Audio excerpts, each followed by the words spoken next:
So Brothers of Legend has a ton of cool stuff in it. Between fun new support, some good reprints, Altergeist cards, finally! There's a lot to be excited about in this set. However, you know what I'm most excited about? That would have to be this weird looking jellyfish Xyz monster. It's not even the real number 4, since that goes to Katvari. I found you, faker! Faker? I think you're the fake number around here. So what's so interesting about this card? Well, let me show you.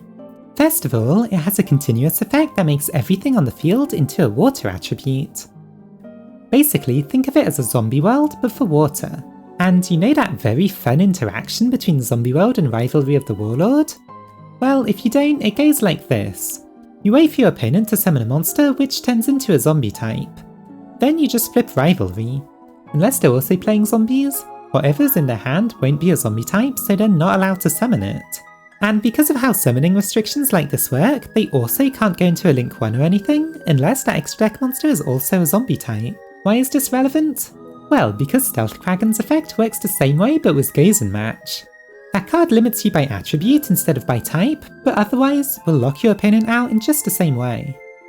So already those two cards force your opponent to either remove Kragen or Gozen Match with only one summon, just to be able to continue their plays. But this card has a lot more up its sleeve. You see, it also has a quick effect to destroy any water monster on the field without targeting.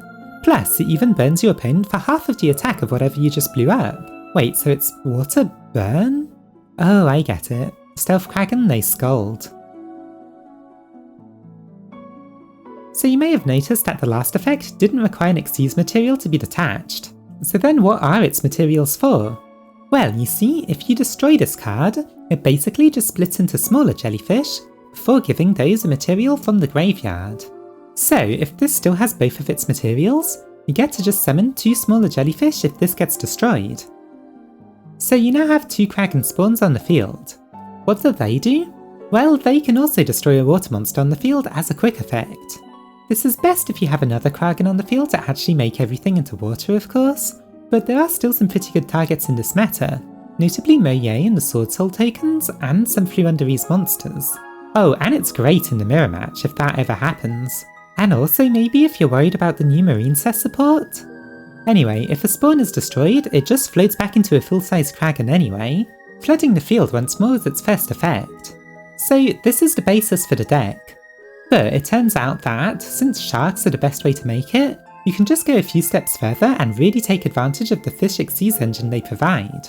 With Bahamut Shark being another level 4 water Xyz, and then Utopic Draco Future being able to use up the spare Bahamut Sharks, you can fairly often back up the jellyfish lock with 3 powerful negates.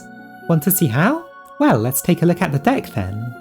Here's what I came up with. As you can see, it's basically a shark deck that's even more focused on making rank 4s than usual. There's a few consistency cards to help with that. I focus mostly on fish monsters that don't lock you into waters, since they have the most compatibility with the rest of the support, and means you can still use Utopic Draco Future. To start off, Cutter Shark and Lantern Shark are both ran at 3. They're both great starters, and if you can summon Buzzsaw Shark off of Lantern Shark, you're usually set to go. You then run Tin Goldfish as another starter, being a level 4 water monster. To assist in having the right starters, we also run 3 Beautiful Princess, which basically becomes any other fish in your deck.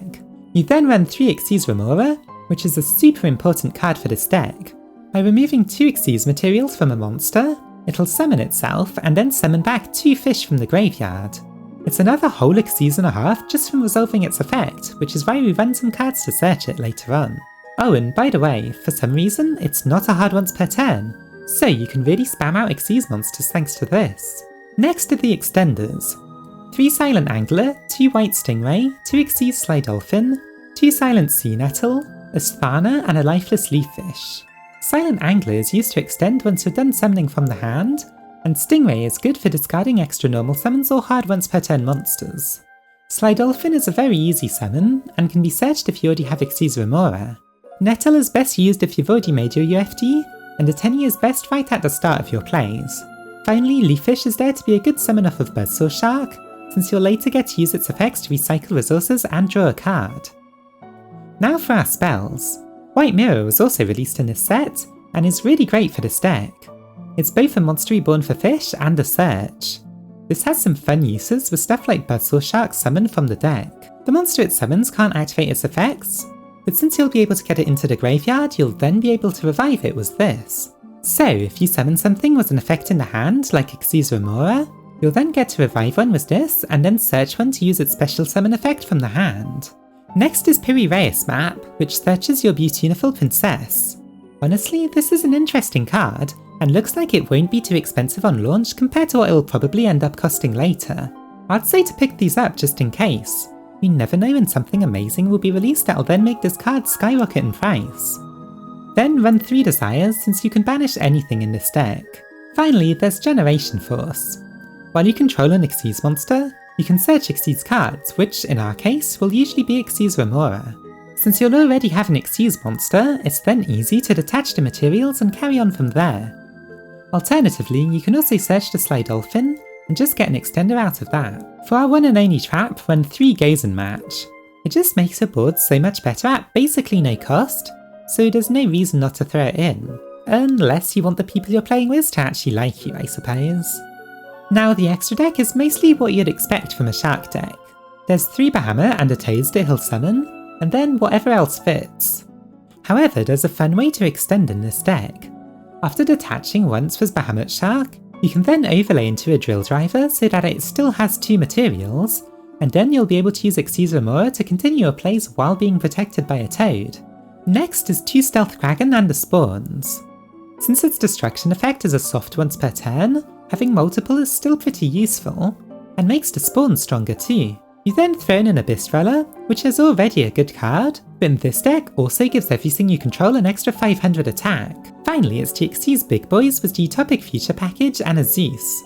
To quickly address some options, Ice Knight might be on people's minds since it was also released in Brothers of Legend. However, being neither a fish nor being able to use its effects without locking you into waters, it falls short compared to our other starters. Then there's Right Hand Shark and Crooked Cook. If you saw my Brothers of Legend deck updates video, and if you haven't, you really should, you'll know about that combo with Astral Karibo, so it's basically the same idea. Make a monster that's impossible to out without tributing, and then try and just sit on it until you win. A boring option, but an option nonetheless. So what kind of combos are we pulling off with this deck? Let's take a look. Time for some combos. But first, if you've been enjoying the video so far, don't forget to give it a like and subscribe to the channel. Anyway, in this hand, we have access to Lantern Shark and Buzzsaw Shark thanks to Beautiful Princess, so that's how we should start. Lantern gets a Buzzsaw from the hand, which gets a Leaf Fish from the deck. After making a Kragen, you can use Generation Force to get an Yugioh Remora, and detach 2 from the Kragen since it's still useful without materials. That gets you 2 fish back from the graveyard. With all of your level 4s available, you make 2 Bahamut Sharks, which in turn summon 2 Toads from your extra deck. The used up Bahamut Sharks now overlay into Utopic Draco Future. From here, you can use Lifeless Leaf Fish to recycle and draw a card. From there, just use the rest of your hand to extend, getting an Abyss Dweller. You now have 3 negates which can steal an opponent's card, a Graveyard Lock, and a Dryden that turns everything into waters. This second combo shows off the power of White Mirror. Summon your Buzzsaw Shark to get a Leaf Fish, and then make a Kragen out of them. Then use Remora to detach its materials, getting you 3 materials on board. From there, make a Bahamut Shark with Remora and another fish, making sure to detach Remora while summoning a Toad. You can then use White Mirror on Remora to summon it back and then search another. Now make another Bahamut Shark who makes another Toad, before overlaying the Bahamut Sharks into Utopic Draco Future. You can now use the cards in your hand as extenders, making an extra Abyss Dweller before setting your Gozen Match for an incredibly powerful field. There's as many negates as last time, but was the Water Lock in place as well. So as you can see, the combos themselves aren't actually too complicated, but still require some decision making. A big choice is whether or not to make a Kragen and then remove both materials with Remora, or to first protect your plays with a Bahamut Shark into Toad, and then make a Vespinato to have enough materials to remove. The second choice is safer, but of course it means you won't be able to overlay into UFD since the levels will be wrong. It does make for a good target to overlay into Zeus later on though, so it's not useless. Even a field of 2 Toads, a Gozen Match and a Kragen can be pretty hard to out. You should also figure out if your hand is good enough to get to your plays before going into desires. In this case I had access to Lantern and Buzzsaw, so I got my lifeless leaffish from the deck before using desires. You'll also need to manage your zones well, otherwise you won't be able to resolve your Xyz Remor's effect. After all, was the Xyz monster you need in the first place, and it resulting in 3 more materials? That's almost all of your main monster zones just for that. So don't be afraid to use your extra monster zone. Bahamut Shark is a good one to place up there, since you'll either make it into a Vespinato and sit on it for a while, or just turn it into a UFD, which is great for freeing up some main monster zone space. You might also think that removing materials from UFD is a waste just to extend a bit further, but honestly, with a board like this, your opponent probably won't survive until turn 4, so just go all in.